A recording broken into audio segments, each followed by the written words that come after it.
Hello, everyone. This is Maryam Sayab from Asian Council of Science Editors. I'm so happy to be involved in this year's peer review week again. And firstly, I would like to thank and appreciate the steering committee of peer review week for their efforts in finalizing an excellent theme for this year and bringing so much important topics to the discussion table. As for the theme of this year's peer review week, peer review and the future of publishing, there are so many parameters attached to it that needs consideration and a long debate. However, I will try to make it quick and summarize my opinion and thoughts on Peer Review Week 2023.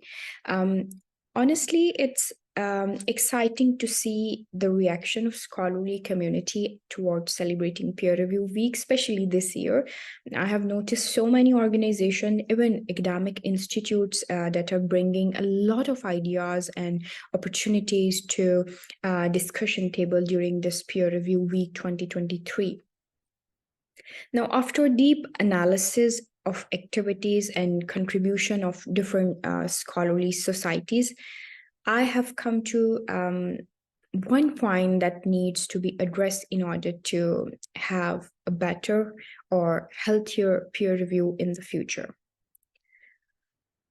Owing to the rapid AI-assisted change in the research publishing landscape, I think that the whole scholarly publishing ecosystem, or we can say the whole peer review process, or we, the editors, reviewers, or the individuals involved in the scholarly publishing ecosystem, we demand a balance.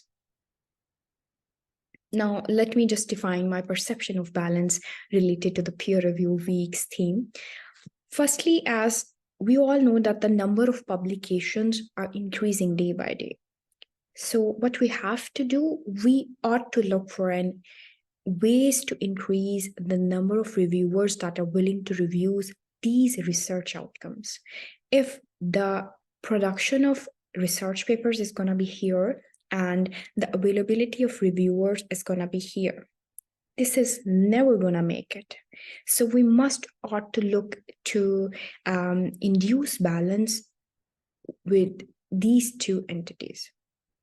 Secondly, when we have well-equipped AI tools and solutions to manage research and publication procedures, we must balance it by training our researchers, editors, and reviewers, regardless of their level of expertise. Even the expert reviewers, they're going to need training to embrace and to use new AI tools. And same goes with the early career reviewers, editors, or researchers.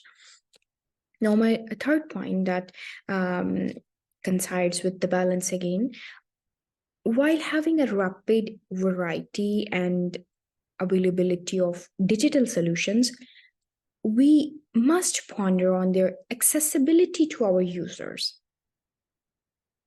It involves a lot of parameters, and the very first one is financial cost.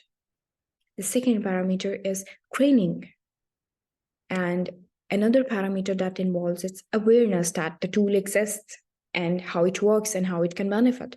So there are a lot more things that we need, not only to focus on the development of AI tools or digital solution, we must look for the training opportunities and how we can make it more accessible and usable for our direct users. Now, another point while debating on the benefits of AI and its advantage in facilitating the whole procedure of peer review and research and publishing, we must look for the implementation of these new parameters and workflows seriously to avoid serious consequences in future. Only defining the benefits or the availability of the product is not sufficient. We ought to do something to get it implemented and get some productive outcome too.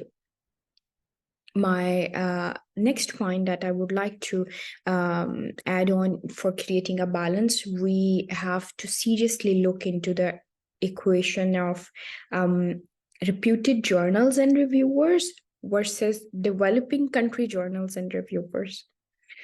This is something I can debate a lot on it, but we should summarize it here. I believe that science and the gist of peer review process, it's above all sort of discriminations. So we must have to induce balance in such entities too. Lastly, I would like to emphasize drawing a balance between efforts of peer reviewers versus the recognition and benefits we offer to the reviewers.